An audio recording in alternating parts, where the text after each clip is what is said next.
This call is now being recorded. والصلاة والسلام على أشرف الأنبياء والمرسلين وعلى آله وصحبه سبحانك لا علم لنا إلا ما علمتنا رب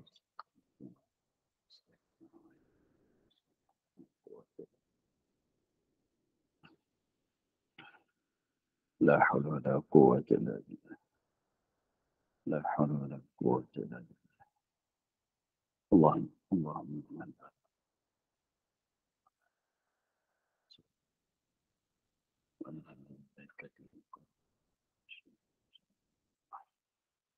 وافتح لنا وكمان رب شوف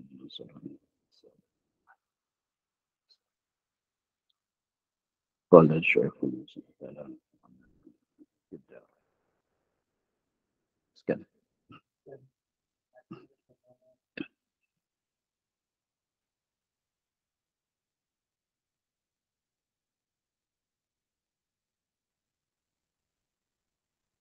Syahdan adalah segala hayawan itu pada sekira-kira sucinya dan najisnya terbahagi atas 4 bahagai.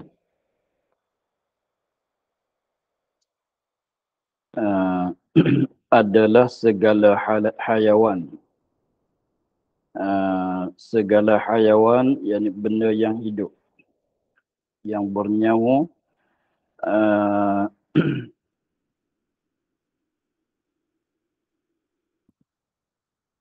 itu sekira sucinya dan najisnya, yakni tilik kepada sucinya dan najisnya dengan aktibar suci, aktibar najis.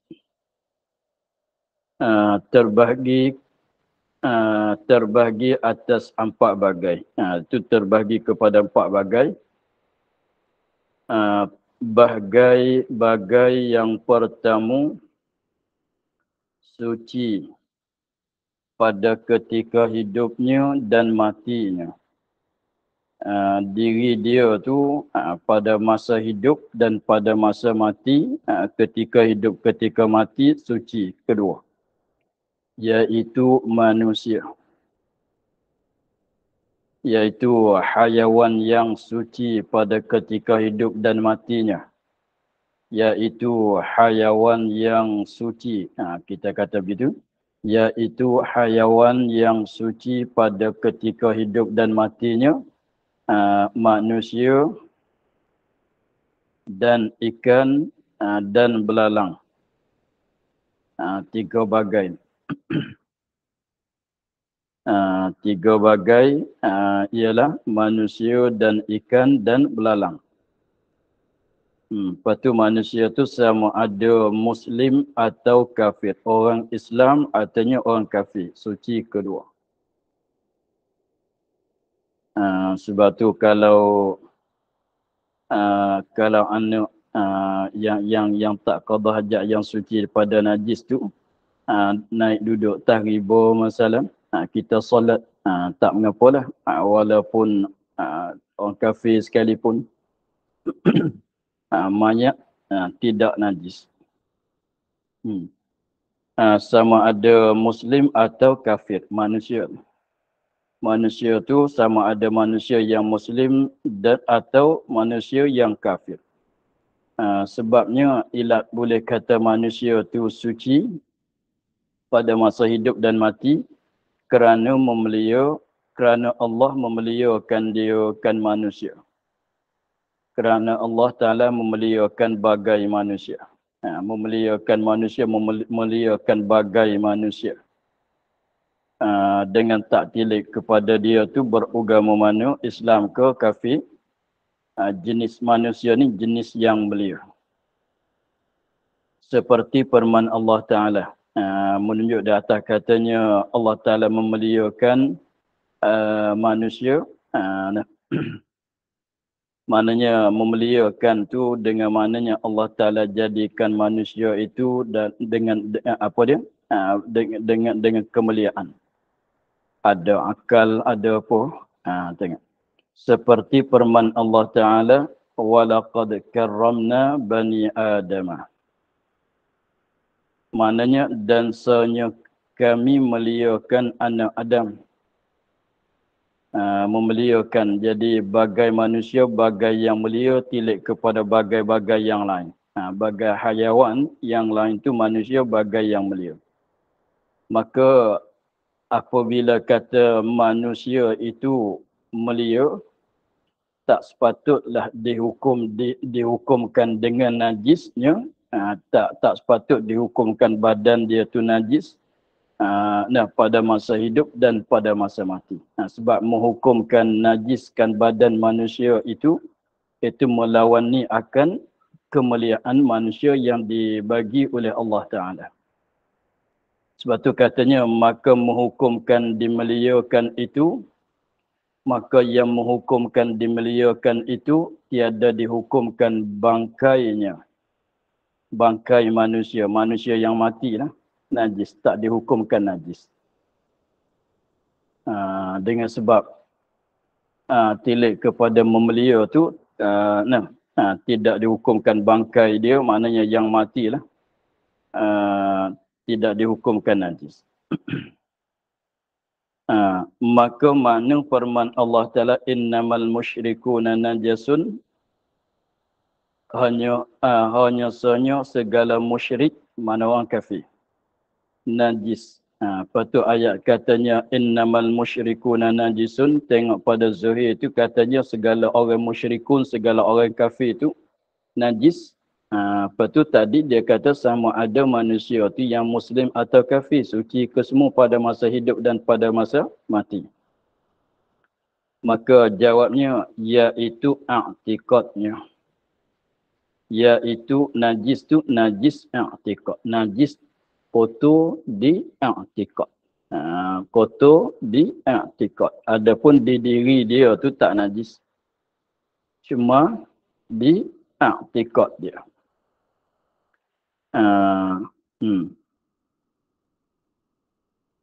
Itu satu tanggungan. Katanya al-musyriku innamal musyrikuna najasun, segala musyrik itu najis. Mana najis pada i'tiqad. Nak cerita kata i'tiqad dia tu cuma i'tiqad dia tu salah. Kalau i'tiqad betul tak jadi musyrikin pula. I'tiqad salah itulah dikatakan najis. Begitu. Satu makna jadi najis pada i'tiqad. Bukan najis pada badannya, bukan. Artinya maknanya begini. Atau ni takwil yang kedua. Atau kamu jauhkan mereka itu seperti kamu jauhkan najis. Jadi maknanya al-musyrikun innamal musyrikuna najasun. Orang musyrikun, orang kafir itu ialah orang najis. Dengan maknanya kamu mesti jauhkan, jangan masuk dekat. Kena jauhkan daripada orang musyrikin sebagaimana kamu jauh daripada najis. Tu maksudnya begitu. Bukan nak cerita kata diri badan dia tu apabila dia mati itu najis, ketika hidup dia najis tak. Sebab dia pun manusia juga. Itu bagian yang pertama. Manusia, ikan, belalang. Hidup, mati, suci ke semua. Dan bagai yang kedua, najis pada hidupnya, mati dan pada matinya. Hidup najis, mati najis. Lawan terus dengan manusia tadi. Hidup mati, hidup najis, mati pun najis. Bersentuh dengan dia, ada basah, maka wajib kena basuh. Iaitu anjing dan babi. Dan anak daripada keduanya, daripada anjing dan babi. Atau salah satu daripada keduanya dengan hayawan yang lain. Maklum.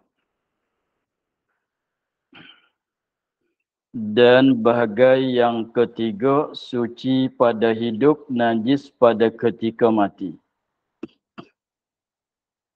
Pada hidup, masa hidup tu suci, dah. Tapi kalau mati tu jadi najis. Dah, kalau mati tu jadi najis. Mana dia? Lagi. Dan jikalau disembelih sekalipun. Dah sembelih sekalipun, najis juga kalau mati.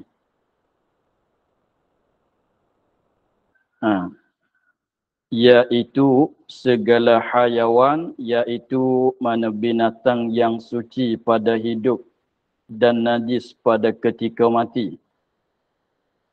Iaitu segala hayawan yang tiada dimakan. Semua hayawan, binatang-binatang yang tak halal dagingnya. Tak dimakan. Seperti himar,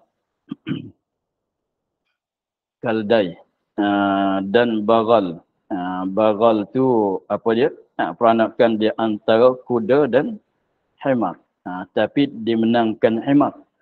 Nah. Jadi hukum najis. Lepas tu semualah monyet, apa dia, kucing, gajah, katalah daripada binatang yang tak dimakan. Hidup suci. Sebab tu kucing tu kalau kita solat dia naik atas badan kita tak mengapa. Ular kalau bisa sekalipun kalau kita solat dia duduk atas riba kita tak mengapa. Artinya kita letak dia kucing masalah dalam beg, kita sakutkan beg itu atas belakang, kita solat tak mengapa. Dah.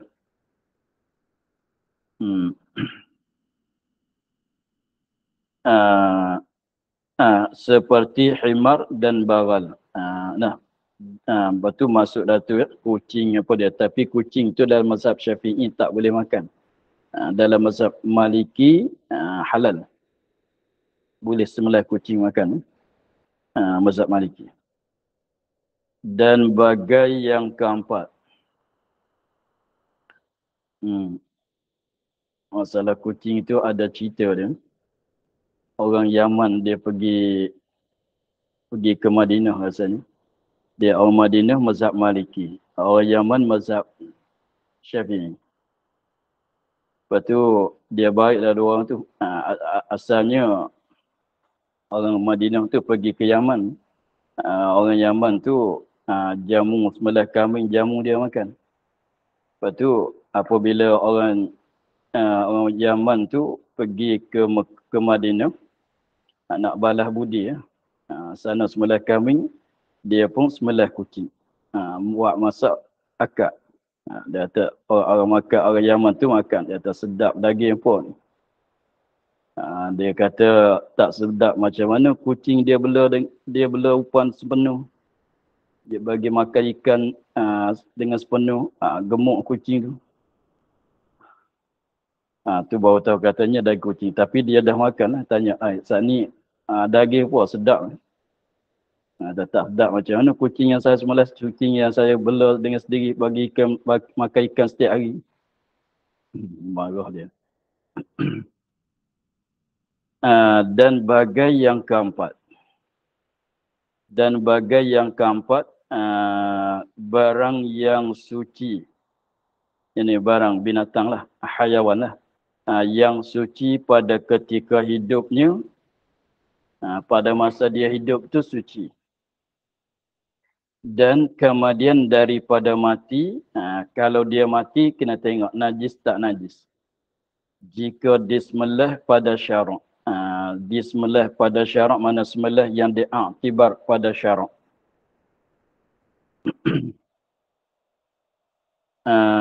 Jika disembelih pada syarak.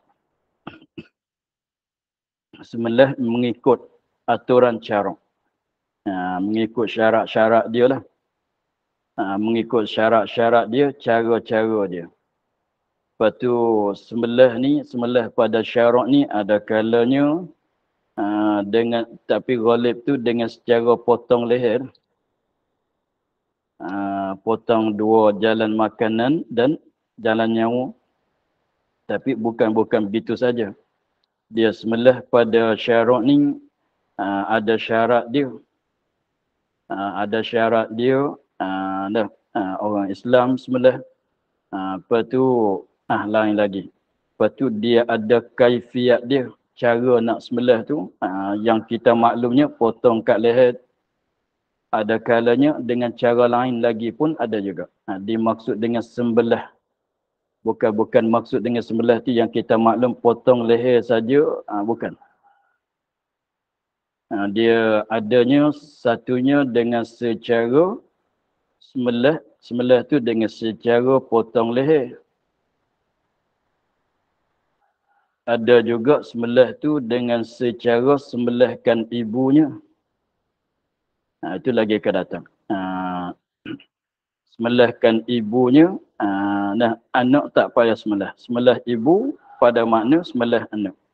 Jadi maknanya dia tak payah buat apa dia, kat dia. Sembelih ibu dia saja, suci sampai ke anak. Lepas tu ada kalanya sembelih dengan secara anjing memburu atau jenis-jenis binatang memburu.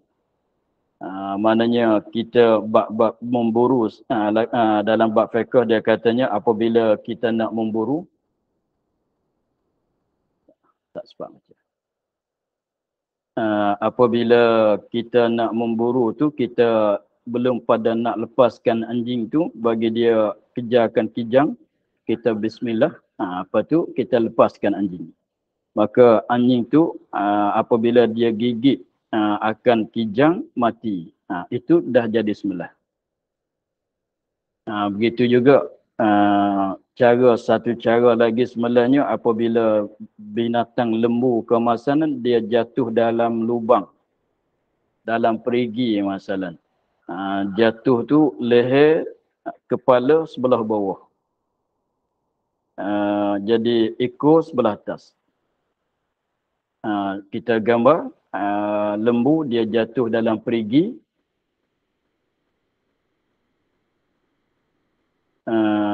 Lembu dia jatuh dalam perigi, kepala sebelah bawah, ekor sebelah atas. Maka kalau kita biarkan gitu, nak keluar tak boleh. Maka boleh kita nak sembelih, tapi nak sembelih kat leher tak boleh sebab kepala dia kat bawah. Maka kita tikamkan, dan akan mana-manalah, agaknya cepat mati. Tikam dengan pisau, dengan pedang ke, tikam kat ekor ni, kat sebelah belakang, kat sebelah hujung dia ni, agak katanya dia cepat mati. Maka itu pun cara sembelih juga. Sebab tu maknanya sembelih pada syarak. Tengok. Jadi pada masa hidup tu suci, kemudian pada mati tu tengok. Jikalau disembelih pada syarak, sembelih yang diaktibarkan pada syarak, sembelih mengikut ajaran syarak, sembelih mengikut yang diaktibar pada syarak. Syarak panggil kata sembelih. Bukan semata-mata potong leher tu dah jadi sembelih. Kalau potong leher, kalau orang kafir potong leher, maka tak panggil sembelih juga pada syarak. Walaupun dah putus dua-dua jalanan nyawa dan makanan sekalipun, tapi tak panggil disembelih pada syarak. Lepas tu nak sembelih tu masa hidup. Jangan masa mati. Masa dekat-dekat nak mati. Kalau sembelih masa dekat-dekat nak mati binatang sakit, kalau ada apa? Hayatul madbuh, tak boleh. Kalau ada hayat mustakirah, maka boleh. Itu kena tengok dalam bab sembelih. Kalau hayat madbuh tu binatang ni dia berat dah. Kalau tak sembelih pun seminit dua lagi mati. Kalau sembelih pun tak jadi. Dia duduk dalam keadaan dekat nak mati sangat. Kalau kita sembelih pun, kalau tak sembelih seminit dua lagi, 4-5 minit lagi dia akan mati. Itu pun tak boleh. Itu tengok dalam bab sembelih lagi akan datang. Dalam kitab lain, kitab ni tak ada. Dan jika disembelih, dan kemudian daripada matinya, jika disembelih pada syarak, maka suci. Dan jika mati dengan ketiadaan sembelih pada syarak, mati dengan tak disembelih pada syarak, maka najis jadi bangkai. Maka iaitu binatang yang keempat ni, bagai yang keempat ni, ialah segala hayawan yang halal dimakan. Ayam ke, ayam ke, lembu kambing ke, katalah.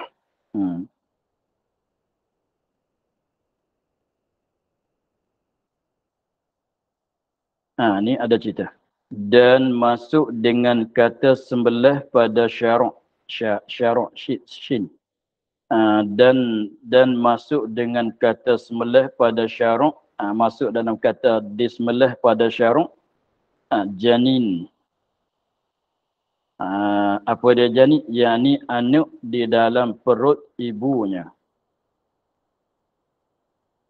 Masalah kita sembelih lembu masalan. Lembu yang sedang mengandung. Kita sembelih lembu yang sedang mengandung. Bolehlah nak sembelih. Walaupun dia sedang mengandung sekalipun, boleh nak sembelih. Lembu ke asalkan binatang yang apa dia? Binatang yang halal makan tu, tak syarat katanya mengandung tak mengandung. Kalau lembu tu betina, maka anak dalam perut tu apabila kita tengok, yang ni anak di dalam perut ibu tu dikatakan janin, maka adalah ia janin tu mengikut sembelih ibunya. Sembelih ibu, mati ibu. Buka perut tu, anak yang sebelah dalam tu boleh ambil makan. Dah. Tapi keluar dia tu mati dah lah. Tapi kalau sudah sembelih ibu, buka perut, anak masih hidup lagi. Itu tak jadi sembelih. Tapi kalau buka perut tu tengok anak dah mati. Sebab ibu dah disembelih. Maka anak tu tak payah, itu masuk dalam kata dah sembelih. Masuk dalam kata sembelih pada syarak. Walaupun tidak dipotongkan lehernya sekalipun. Itulah mana cara sembelih tu banyak cara tu. Dan masuk pula dengan kata yang mati dengan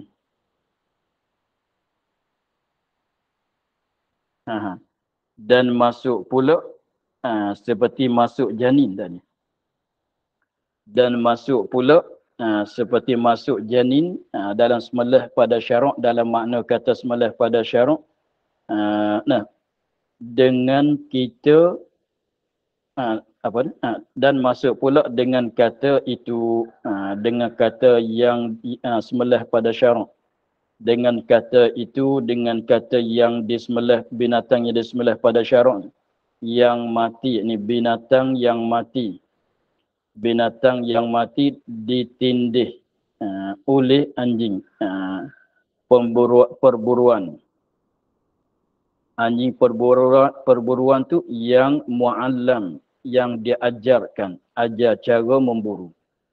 Jadi dia ajar tu, mu'allam diajar, dilatih. Jadi mana anjing tu dah pandai memburu. Dia syarat diri anjing. Kalau anjing semata-mata anjing tak pandai, kalau dia takak binatang pun itu tak boleh makan. Dia kena lepas pada ajar. Lepas tu nak boleh katanya anjing tu dia ajarkan dia memburu adalah cara dia tu, kita kena ajar cara dia. Lepas tu setiap kali kita lepas dia pergi takak mangsa, takak binatang, takak rusa, kijang masalah, dia buat mengikut yang kita kena.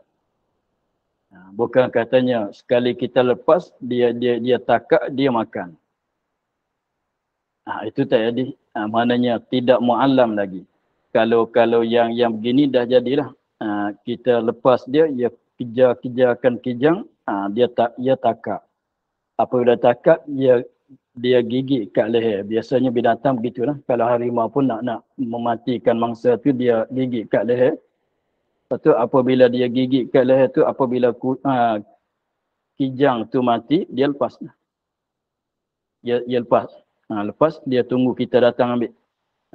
Dia tak makan.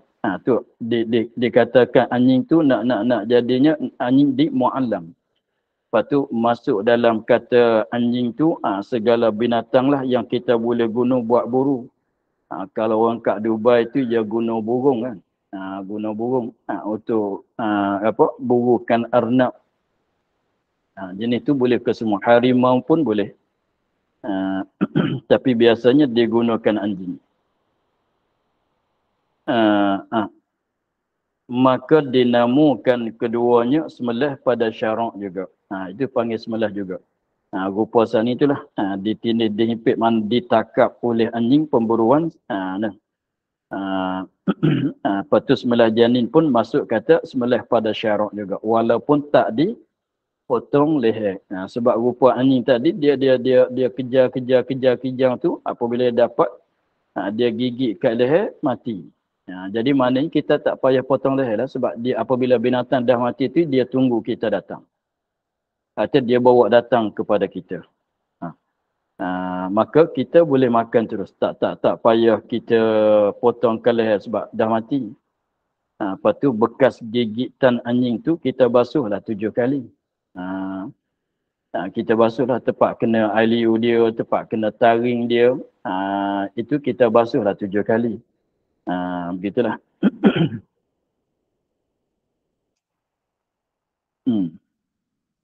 Maka adapun fadlah. Maka adapun fadlah.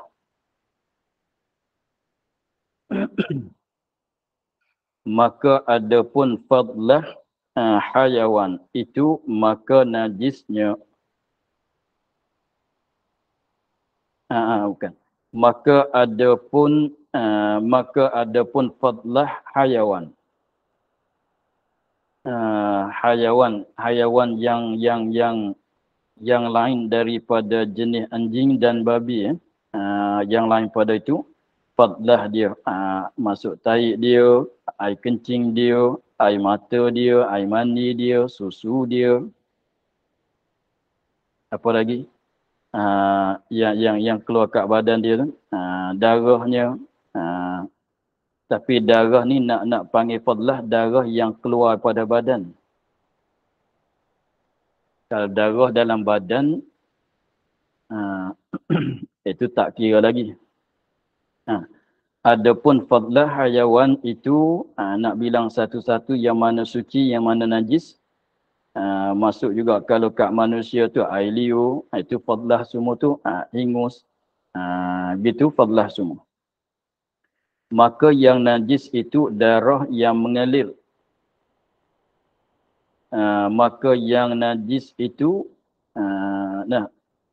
maka yang najisnya fadlah itu darah yang mengalir.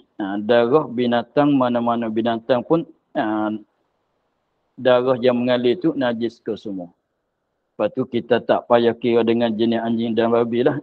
Sebab segala juzuk badan dia mana-mana sekalipun, fadlah ke daging ke mana, najis ke semua. Dia semua, sakutan dengan dia tu najis. Kita kira yang daripada kucing, daripada monyet, daripada hemah, keldai yang tak halal daging. Dan daripada lembu kambing yang halal daging. Dan daripada kita sendiri, daripada ikan, setengah-setengah ikan tu ada darah kan. Seperti belut. Belut tu ada darah.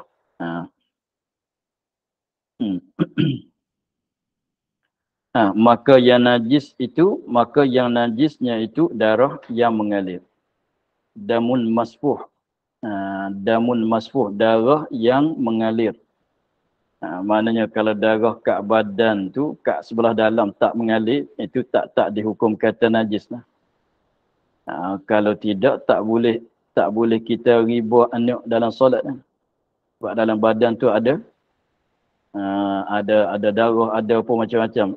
Kita tak kira darah yang mengalir keluar tu. Yang mengalir. Nak keluarkan, bukan darah yang dalam badan. Darah yang mengalir keluar, kena pisau ke masalah. Tanya kena gigit kat litah masalah.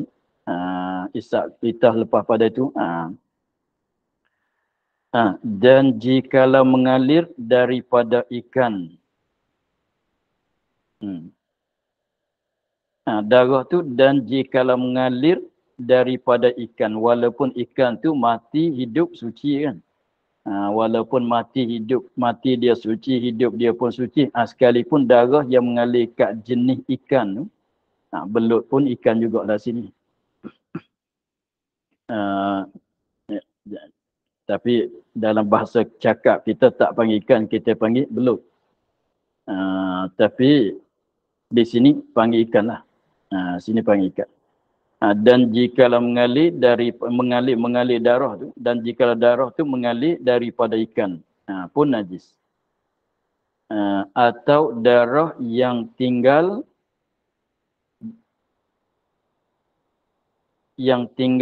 pada, yang tinggal pada, bukan daripada, yang tinggal pada tulang dan pada daging. Atau darah tu, darah yang tinggal, yang kekal pada tulang dan pada daging binatang yang disembelih sekalipun. Itu najis. Itu najis juga. Dah. Tetapi dimaaf. Itu. Najis ke tidak? Jawabnya najis. Tapi dimaaf. Tetapi dimaaf darah yang tinggal pada tulang dan pada daging binatang yang disembelih. Tapi dimaaf. Dah. Tu dia kena tengok pula. Dimaaf pada makan.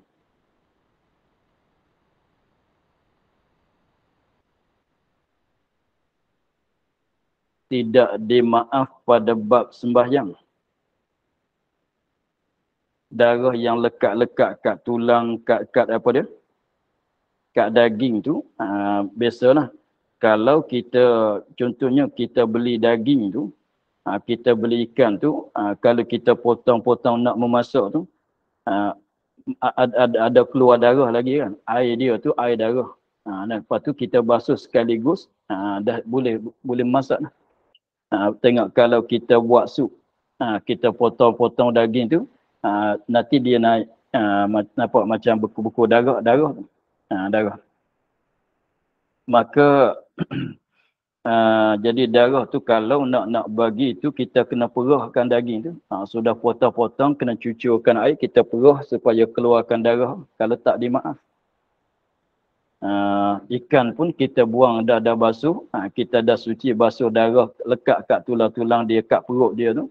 Habis, pada dalam isi dia tu ada lekat lagi kat tulang dia tu, ada lagi lekat itu, dimaaf pada bab makan, tidak dimaaf pada bab solat. Jaga sikit. Tetapi dimaaf, yakni dimaafkan darah yang tinggal pada tulang dan pada daging binatang yang disembelih. Dimaaf, yakni pada makan, tidak pada solat, pada sembahyang. Apanya? Ini masalahnya, tak dimaaf pada sembahyang. Sekiranya kita buat sup, gulai ke masalah. Lepas tu, memanglah kita basuh nak habis darah tu, jenuh basuh. Sebab tu, tak mengapalah kalau tengok kita basuh daging sekaligus. Lepas tu kita letak dalam bekas tu, sekejap kita tengok air yang mengalir turun tu, masih bercampur dengan darah lagi kan. Ada nampak merah-merah lagi air tu. Sekejap keluar sebab darah berjerak kat daging. Ada lagi merah-merah keluar air tu, tapi tak merah macam darah sangat lah. Dia sebab bercampur dengan air. Maka itu air darah tu, air bercampur dengan darah itu mutanajis. Lepas tu air tu kalau kena kain kita tu, tak boleh pakai solat. Tak boleh pakai solat. Lepas tu kat daging tu masih ada darah lagi apabila kita buat sup. Masalah kuah sup tu. Kuah sup tu kuah yang bercampur dengan darah. Kuah sup, kuah gulai daging tu, kalau sayur tak mengapalah, sayur tak ada darah. Tapi kalau kuah sup, kuah sup, kuah gulai ke masalah mana-manalah yang kita masak, artinya kita goreng minyak dia tu. yang akan bercampur dengan darah. Tapi makan tu dimaaf. Kalau tak maaf, tak boleh, tak ada jalan nak makan kita. Nak makan telur nampak ni. Tidak pun ikan yang kecil-kecil. Maka minyak yang bercampur dengan darah yang ada lekat-lekat lagi tu, artinya kuah-kuah tu kalau kena pakaian tu tak boleh kita nak pakai solat. Tak boleh kita nak pakai solat. Tapi kalau nisbah makan, sup tak mengapalah, daging apa dia tak mengapalah. Dimaafkan. Tetapi kalau kena pakaian, kena badan kita mesti basuh. Tapi masalahnya kalau sedikit dimaaf balik pula. Memanglah kita minum sup, artinya lebih laginya dia buat kuih tiaw. Lepas tu kita makan tu ada, apabila tarik naik tu adalah kena baju kita, tapi sikit-sikit. Macam darah kena sikit-sikit kat baju kita dimaafkan. Air kuah sup tu kalau sikit-sikit tu tak mengapalah. Tapi kalau jadi banyak tak boleh nak pakai solat. Kalau kena kat badan kita tu mesti dibasuh. Itu banyak setengah orang tu tak tahu benda begini. Tu maknanya dimaaf pada bab makan, tidak pada bab sembahyang. Maknanya kuah tu masih jadi najis. Sebab tu kalau contohnya kita ambil sup daging masalah, lepas tu kita letak masuk dalam bungkus, lepas tu tak dalam beg. Beg tu kita letak sakut kat belakang solat. Tidak sah.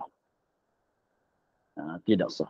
Sebab itu menanggungkan air najis. Air mutar najis. Itu bab solat tak itu. Tidak dimaaf. Tapi sekadar mengecil-mengecil kena sikit-sikit kat pakaian tu dimaaf pula. Seperti darah yang sedikit kena pakaian, kena badan tu tak mengapa sebab dimaaf. Kalau sikit dimaaf, kalau banyak tak dimaaf. Gitulah.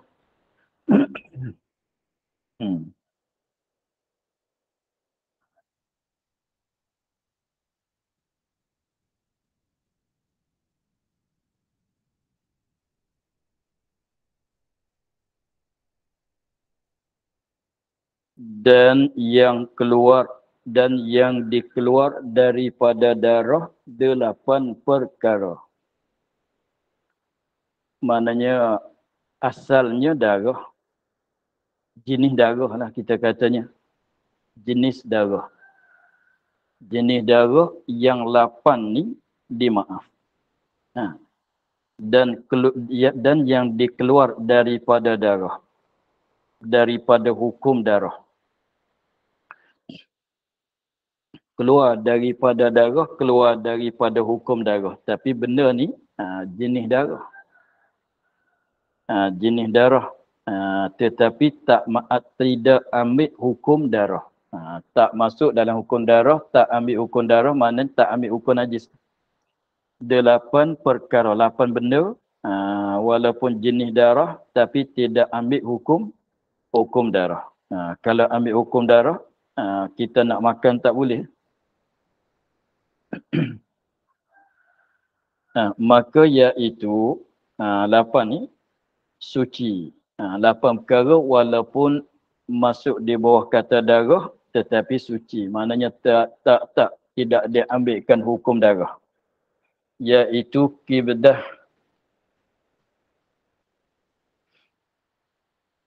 Satu daripada 8-nya kibdah. Kibdah.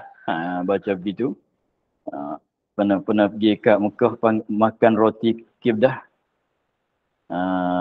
Ada jual ke tidak? Kalau kat Mesir banyak roti kibdah. Iaitu kibdah hati.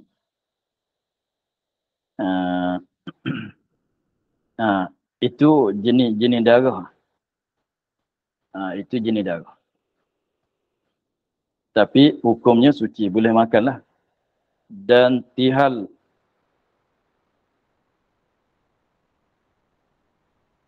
Dan tihal ini jantung. Nah, jantung, tihal.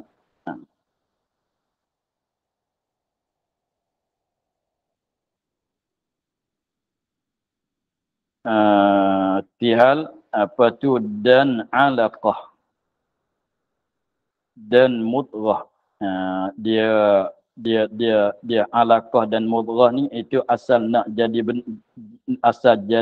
asal bagi binatang. Selepas pada mandi jadi lepas pada mandi jadi lepas pada mandi jadi alaqah, selepas pada alaqah jadi mudghah. Alaqah tu seketul darah, mudghah seketul daging. Itu. Sebab apabila beripung lelaki mandi lelaki perempuan tu, apabila beripung dua tu, maka jadi lama-lama kelamaan 40 hari jadi alaqah, 40 hari pula jadi jadi mudghah. Begitulah. Dengan keadaan mandi tu 40 hari, cukup 40 hari jadi alaqah, cukup 40 ubah 40 hari jadi mudghah. Seketul daging. Itu hukum itu apa dia? Masuk dia jenis darah jugalah. Dan mani mani pun darah juga. Sebab mandi itu mengikut dalam syarak, dalam kajian itu orang itu tak tahulah. Tapi mani itu diproses daripada darah. Mani itu jadi daripada darah. Mani itu jadi daripada darah. Darah jadi mani, mani jadi daripada mani jadi alaqah, daripada alaqah jadi mudghah. Itulah jadi nak jadi orang pun begitulah. Sebab tu dia boleh cek kan DNA tu, cek dengan darah. Sebab apabila anak siapa dia itu akan sama kan. Cek darah tu boleh. Sebab dia daripada darah ibu bapa lah kita ni. Kalau kira dengan asal ni, kita jadi daripada darah ibu bapa kita. Sebab daripada darah jadi mandi, mandi itu jadi apabila beripun dua mani lelaki perempuan jadi apa? Jadi alaqah, diubah jadi mudghah hingga seterusnya. Maka mandi pun jenis darah juga sebab asalnya begitu. Tetapi suci. Dan laban susu. Susu pun diproses daripada darah juga. Jadi daripada darah juga.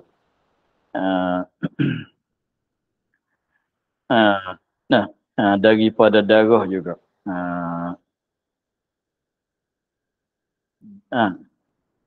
Dan jikalau kedua jikalau keluar keduanya mani dan laban, mani dan susu dengan warna darah sekalipun, keluar tu dengan warna darah, barangkalinya tak sempat nak proses kot,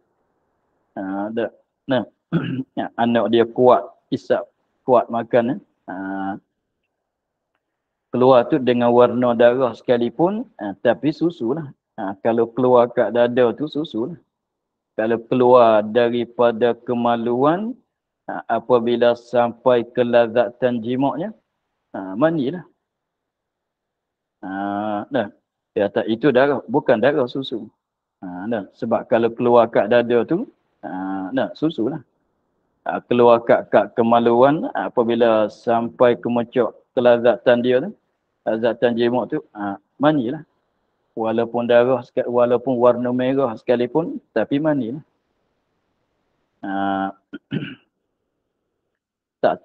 Bukan dia betul-betul darah lah. Seolah kata tak sempat nak proses sebab guna banyak.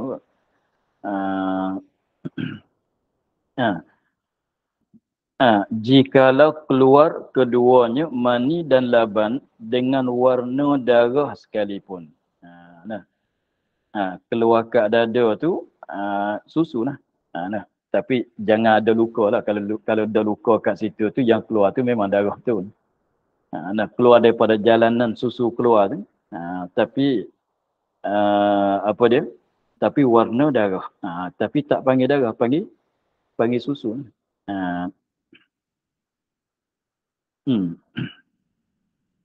Lepas tu begitulah kalau tanya nak tahu di mana darah ke susu, nak tahu di mana darah ke mandi, kita kira situlah. Nak keluar kat jalan susu, susu lah. Keluar kat jalan mandi, mandilah. Tapi nak keluar mandi, dia ada sampai dia kan. Biasa-biasa tak keluar mandi. Begitulah. Dan darah, ni dah berapa perkara? Kita bilang sekali. Kibdah, tihal, alaqah, mudghah, mandi, laban, dah 6. 6. Ada lagi 2. Dan darah telur yang tiada fasid. Fasid, rusak. Telur tu telur elok lagi lah. Bukan telur pun. Yang lama-lama tu yang berbusuk. Itu telur yang fasid. Ni telur yang elok lagi lah. Lepas tu biasanya ada kan. Kita pecahkan telur masuk dalam mangkuk tu, nampak macam darah ada kat telur tu. Dekat-dekat dengan di tepi telur merah. Di tepi telur merah tu ada darah. Sikit-sikit.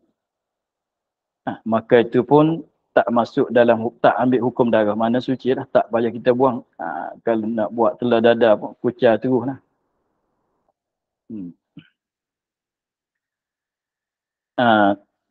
Itu darah telur yang tiada fasid. Mana telur masih telur elok lagi lah. Bukan telur dah bau busuk ke masalah. Ya telur ni kalau dia duduk dalam biji telur tu, kalau baru-baru tu tak rosak kan. Tapi lama dia rosak juga. Tapi kalau telur baru pun apabila kulit dia tu ada pecah sikit, maka dah rosak. Sehari 2 dia dah bau. Jadi telur yang elok, tapi apabila kita pecah masuk dalam mangkuk tu, tengok ada darah sikit-sikit. Maka itu tak payah keluarkan lah. Teruslah nak masak, nak apa pun. Berapa? 7 kan? 7. Dan kasturi. Dan kasturi. Kasturi tu lah. Kasturi itu yang ada kat leher kijang. Kat kawasan leher ke. Biasanya kijang tu jenis kijang yang ada taring. Biasanya nak ada kasturi. Jenis-jenis panggil kijang ke rusah. Yang jenis tu yang ada taring. Lepas tu dia kasturi ni dia jadi daripada darah yang berkumpul. Daripada darah yang berkumpul, lama-lama dia beku. Beku lama-lama tu jadi kasturi.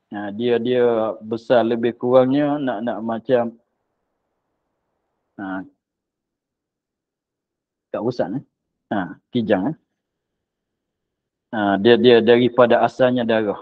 Tapi dah tak jadi darah. Dah tak ambil hukum darah. Lebih kurang besar buah pinang, isi dia dalam.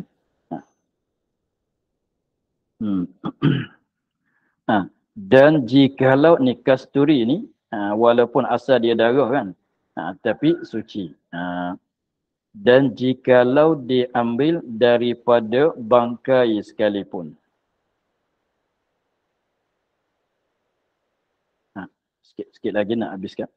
Dan jikalau diambil daripada bangkai sekalipun. Jadi kita masuk dalam hutan, tengok jumpa seekor kijang yang sudah mati. Kita jumpa seekor kijang yang sudah mati. Maka kita tengok kat situ ada kasturi. Kita pun potong ambil. Potong ambil daripada kijang yang sudah mati, kita tak sembelah. Sekalipun suci. Begitu macam telur lah. Telur tu apabila telur tu macam-macam itu telur yang kita ambil pada bangkai boleh. ayam mati. Kita pegang-pegang tengok ada telur kat dalam perut dia ni. Belah ambil lah telur tu sekiranya kalau kulit dah keras. Jika sudah, tapi kalau ambil daripada bangkai ni, jika sudah beku, ia dah jadi keras.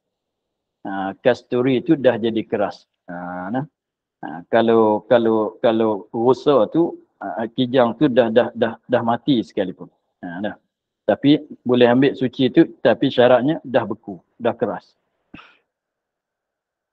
Maka jika lagi cair, maka jika lagi cair, iaitu najis. Kalau cair lagi itu, maka najis lah. Sebab itu betul-betul darah lagi. Dia lama juga nak jadi beku, jadi keras. Kerana mengikut, najis tu sebab apa? Kerana mengikut asalnya, asal yang cair tu. Apa dia asal dia? Badal bangkai. Sebab kita ambil pada bangkai. Tadi katanya kita masuk dalam hutan tu, jumpa kijang yang sudah mati dengan tak disembelih kan. Lepas tu kita tengok ada kasturi. Lepas tu dah keras, dah beku. Boleh ambil dah. Tapi kita jamuh tengok masih cair lagi, lembut lagi, maka itu najis sebab mengikut bangkai. Mengikut badan dia dah jadi bangkai. Itu najis.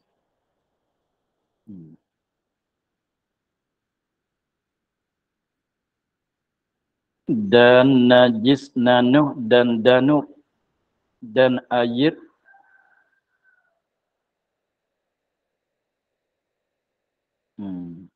sekarang tengok baca macam mana.